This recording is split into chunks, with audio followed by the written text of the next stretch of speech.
Assalamualaikum warahmatullahi wabarakatuh. Perkenalkan, nama saya Marsagita Cahyani dari kelas 10 RPL 1. Di video ini saya akan membahas materi tugas sejarah mengenai perang dan diplomasi. Baik, langsung saja kita ke pembahasannya. Evolusi mengalahkan panji-panji NKRI dengan cara perang dan diplomasi. Sebenarnya di sini babnya ada 15, tapi saya hanya menjelaskan materi dari kelompok saya dari serangan umum sampai kembali ke negara kesatuan. Yang pertama, serangan umum 1 Maret 1949. Penyebab utama terjadinya serangan umum ini dilatar belakangi oleh propaganda Belanda ke dunia internasional yang mengklaim bahwa Indonesia sudah hancur. Tak hanya itu, Belanda juga mengatakan bahwa pasukan tentara Indonesia tidak ada yang tersisa meski negaranya sudah merdeka. Mengetahui adanya propaganda menyesatkan dari kelompok Belanda, pihak Indonesia tidak tinggal diam dan segera menyusun strategi untuk melawannya. Serangan umum pada 1 Maret ini mempunyai dampak besar terhadap posisi Indonesia di mata dunia. Di antaranya, 1. Membuktikan bahwa eksistensi TNI masih sangat kuat dan mampu menyerang. 2. Mempertahankan kedaulatan Republik Indonesia. 3. Indonesia mendapat tawaran perundingan dari Dewan Keamanan PBB. 4. Memulihkan kepercayaan rakyat terhadap performa kerja TNI. 5. Bisa mengubah sikap pemerintahan Amerika Serikat terhadap Belanda supaya mau berunding dengan RI. 6. Mematahkan propaganda bohong yang dilakukan Belanda kepada Indonesia di dunia internasional. Kedua, perjanjian Roy-Meroyen. Latar belakang terjadinya adalah wilayah kedaulatan Indonesia semakin kecil. Belanda yang diuntungkan lewat perjanjian itu sendiri pada akhirnya melanggar janji. Pada 19 Desember, Belanda menyerang ibu kota Indonesia di Yogyakarta. PBB pada 4 Januari 1949 memerintahkan Belanda dan Indonesia menghentikan masing-masing operasi militernya. UNCI membawa perwakilan kedua negara ke meja perundingan pada 17 April 1949. Untuk menindaklanjuti perjanjian Roy-Meroyen, pada 22 Juni 1949 diadakan perundingan formal antara Indonesia, Belanda, dan Majelis Permusyawaratan Federal atau BFO di bawah pengawasan Sri Clay.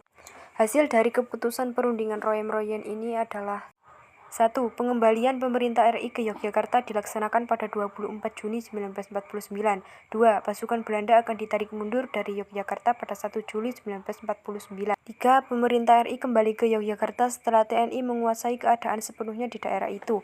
4. Mengenai penghentian permusuhan akan dibahas setelah kembalinya pemerintah RI ke Yogyakarta. 5. Konferensi meja bundar diusulkan akan diadakan di Den Haag, Belanda. 6. Yogyakarta baru sepenuhnya ditinggalkan tentara Belanda pada 29 Juni 1949. Ketiga, Yogyakarta kembali. Keputusan dari hasil perjanjian Roy-Meroyen ini dinilai sangat lamban, sampai akhirnya menghadirkan Bung Hatta dari pengasingan di Bangka dan Sri Sultan Hamengkubuwono IX. Saat itu, Sri Sultan Hamengkubuwono IX menegaskan dalam perundingan bahwa Yogyakarta adalah bagian dari Republik Indonesia yang siap membantu mempertahankan kemerdekaan. Hal ini yang memperkuat Yogyakarta bisa kembali ke Indonesia, yaitu dari hasil perundingan tiga pihak antara BFO atau Majelis Konsultatif Federal Indonesia Belanda yang diawasi PBB. Dikarenakan Yogyakarta telah kembali resmi menjadi bagian wilayah Republik Indonesia secara berangsur pula, saat itu para pemimpin serta tokoh negara pun kembali ke Yogyakarta. Pemerintahan baru pun mulai ditata dan berjalan pada 1 Juli 1949. Lalu disusul oleh kembalinya Presiden Soekarno dan Wakil Presiden Muhammad Hatta. Usai peristiwa bersejarah Yogyakarta kembali, Kolonel Sugiarto selaku Wali Kota Madya Yogyakarta saat itu menggagas untuk membangun sebuah monumen. Peletakan batu pertama monumen Yogyakarta kembali ini berlangsung pada 29 Juni 1985 oleh Sri Sultan Hamengkubuwono IX. Keempat, Konferensi Inter-Indonesia. Konferensi Inter-Indonesia dilaksanakan sebanyak 2 kali. Konferensi Inter-Indonesia 1 dilaksanakan pada tanggal 19 sampai 22 Juli 1949 di Hotel Tugu Yogyakarta. Sedangkan Konferensi Inter-Indonesia 2 dilaksanakan pada tanggal 31 Juli hingga 3 Agustus 1949 di Jakarta. Latar belakang dari Konferensi Inter-Indonesia ini adalah karena adanya perjanjian Roy-Meroyen yang berisi bahwa Indonesia ikut serta dalam konferensi meja bundar. Selain itu juga karena munculnya simpati negara boneka bentukan Belanda pada Indonesia setelah kejadian agresi militer II. Konferensi Inter-Indonesia yang pertama dipimpin oleh Muhammad Hatta dengan agenda utama pembahasan masalah pembentukan RIS. Hasil dari konferensi ini adalah 1. RIS akan melaksanakan pemerintahan berdasarkan asas demokrasi dalam bentuk negara federal. 2.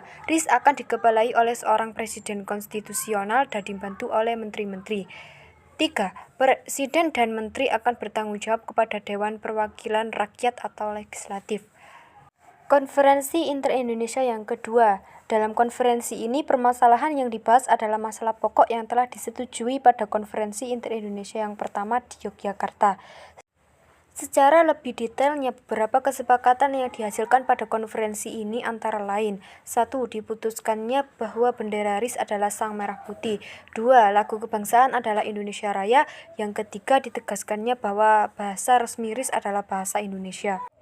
Keenam, Konferensi Meja Bundar. Konferensi Meja Bundar adalah pertemuan antara perwakilan Republik Indonesia, Belanda, dan BFO yang mewakili sejumlah negara ciptaan Belanda di Kepulauan Indonesia. Meskipun Indonesia telah memproklamasikan kemerdekaannya pada 17 Agustus 1945. Tetapi Belanda masih berupaya menguasai Indonesia. Dalam konferensi ini, Belanda bersedia untuk menyerahkan kedaulatan kepada negara Indonesia. Ketujuh, pembentukan Republik Indonesia Serikat. Republik Indonesia Serikat terbentuk setelah Belanda secara resmi menyerahkan kedaulatan Hindia Belanda pada tanggal 27 Desember 1949. Negara ini merupakan perserikatan antara Republik Indonesia dan negara-negara yang dibentuk Belanda di Nusantara dari tahun 1946 hingga 1949. Federasi RIS lahir sebagai hasil kesepakatan tiga pihak dalam konferensi Meja Bundar, yakni Republik Indonesia, BFO, dan Belanda. Kesepakatan tersebut disaksikan juga oleh UNCI sebagai perwakilan PBB. Kedelapan, pengakuan kedaulatan. Pengakuan tanggal kemerdekaan Indonesia oleh Belanda atau pengakuan kedaulatan Indonesia adalah peristiwa di mana Belanda akhirnya mengakui bahwa kemerdekaan Indonesia adalah tanggal 17 Agustus 1945, sesuai dengan proklamasi kemerdekaan Indonesia. Pengakuan ini baru dilakukan pada 16 Agustus 2005, sehari sebelum peringatan 60 tahun proklamasi kemerdekaan Indonesia oleh Menteri Luar Negeri Belanda Bernard Rudolf Bot dalam pidato resminya di Gedung Deplu. Keesokan harinya, Bot juga menghadiri upacara kenegaraan peringatan hari ulang tahun ke-60 kemerdekaan RI di Istana Negara Jakarta. Langkah Bot ini mendobrak tabu dan merupakan yang pertama kali dalam sejarah. Yang terakhir, kembali ke negara kesatuan. Munculnya keinginan untuk kembali ke NKRI, konstitusi RIS yang membentuk negara federal menimbulkan perpecahan bangsa. Beberapa negara bagian dan rakyat menghendaki Indonesia kembali ke bentuk negara kesatuan. Sebagian besar para pemimpin negara federal tidak memperjuangkan rakyat tetapi lebih memihak kepada Belanda. Rakyat Indonesia merasa tidak puas dengan hasil perundingan KMB yang masih memberi peluang pada pihak Belanda atas Indonesia.